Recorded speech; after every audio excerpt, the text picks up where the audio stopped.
天氣越嚟越凍，下星期仲話得返12度，但係喺日出康城 Malibu 嘅頂層單位，竟然有人將隻金毛尋回犬長期困喺露台，就算30幾度高溫定係寒風刺骨，都唔俾佢入屋，仲要用拖鞋打佢。有街坊睇唔過眼，拍片放上 Threads 揭發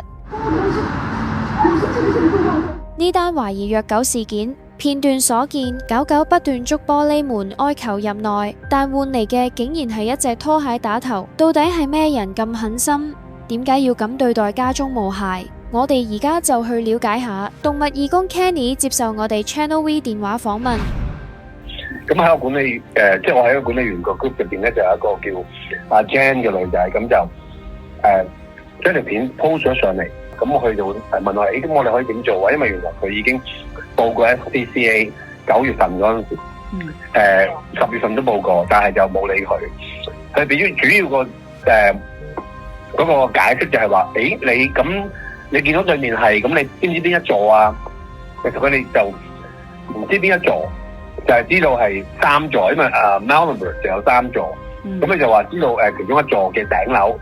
咁佢話：咁你知唔知邊個座層啊？邊個樓層啊？頂樓係即係咁，佢因為都有分唔知 1A、1、2、1、3咁樣咁。咁佢就我唔知道啊。咁但係佢就咁我落唔到岸啦咁。佢哋開頭覺得係可能會唔會間唔中擺佢一對出去，跟住可能屋企或者咁啱有人或者有朋友驚狗咁，可能擺咗出邊或者吸塵咁，佢又好曳咁以為係呢啲咁嘅情況，咁點知咧？原來久而久之就見到佢已經係長期咁做啦，咁同埋係好熱嘅天氣啦，咁 which is 可能你講緊可能8月嘅時分啦，佢哋話可能就嗰次好似30幾40度啦，都長期都係擺出邊嘅。咁佢嘅 timing 咧，多數都係9點鐘至到下晝嘅3、4點。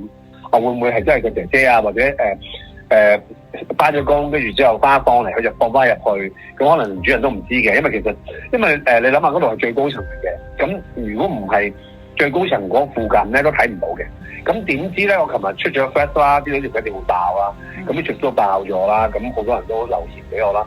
琴晚其實袁嘉敏啦已經 message 咗我啦，其中一個就話條片係點啊，我想幫你去報啦。咁跟住今朝早就原來動物部啦就打俾我，咁佢就叫我直接揾翻嗰個求助人，佢講俾我聽嘅。咁同埋佢唔係一條片，係2條片。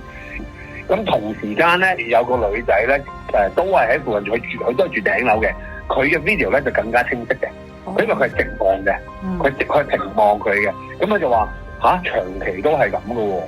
跟住佢話我話係咩？跟住佢話好多隻狗已經係瞓咗喺度，佢又係喺度跑。好想入翻去啦，跟住又唔俾啦，跟住係咁喺度想搲門啦，有吠嘅。咁點解佢會make 到佢個 attention？就因為隻狗會吠。姐姐原來就係日日都會喺出邊晾衫啊、整嘢啊，望住對面。佢話姐姐同佢講，其實係差唔多每一日都會放咁樣出去，放6、7個鐘。咁姐姐話開頭就冇留意嘅，以為都係去放下出去唞下氣啫，點知屙下尿啊呢咁嘅嘢啫。原來佢後尾有留意。就姐姐都話原來係即係一段極幾長嘅時間，就算幾熱幾凍都係咁樣嘅。咁所以我哋就更加 make sure 我哋要去做啲嘢啦。Carlos 啦，即係嗰個動物部嘅記者咧，就打咗去俾外協，我協助冇收個 case 喎。報案人啦，我叫報案人叫 Vicky 啦，咁佢就打翻去。我哋都係幫你落案啊！不如我哋而家知道，我哋而家上去我哋咁樣啦，我哋做個辦法就我哋上去同個業主同個業主或者同個狗主傾下，睇下佢態度點樣先。如果態度差咧，我哋先報警。即係突然間就180度轉變咗報咗警啦。咁因為可能仲有啲同層嘅人知道 exactly 佢個地址，咁就可能報晒警啦。咁所以就警方就其實都已經叫咗佢去落俾翻啲資料啦，冇話落口供嘅，冇話charge 嘅，只係一個 file 啦。咁今日就冇啦。阿 Vicky 就話會唔會已經你條片爆到俾佢嘅主人知道咧？咁樣即係通咗天啦，所以佢放翻入去。係啦，就係咁啦。事件曝光之後，網民同藝人都譴責 AK 亦都留咗3個嬲爆嘅 emoji， 而藝人袁嘉敏就表示 push 宣揚開去，睇到真係會好心痛。冇法例講明你一定要養寵物，留意返唔養真係唔係犯法。既然你根本唔中意佢或者冇心機養，其實你咁樣為咩？我好想揾到揸住隻拖鞋打隻狗狗嗰個人出嚟。如果我仲做緊東張西望，我真係想帶一隊人衝上嚟問你點解。好希望你睇到我個留言。李爾文亦都表示可唔可以再報愛協？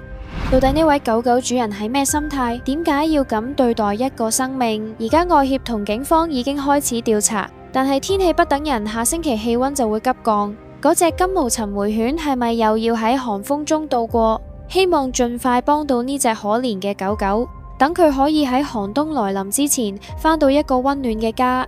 今次條片就嚟到呢度，大家又點睇呢件事呢？歡迎大家留言分享你嘅睇法，下條片再見。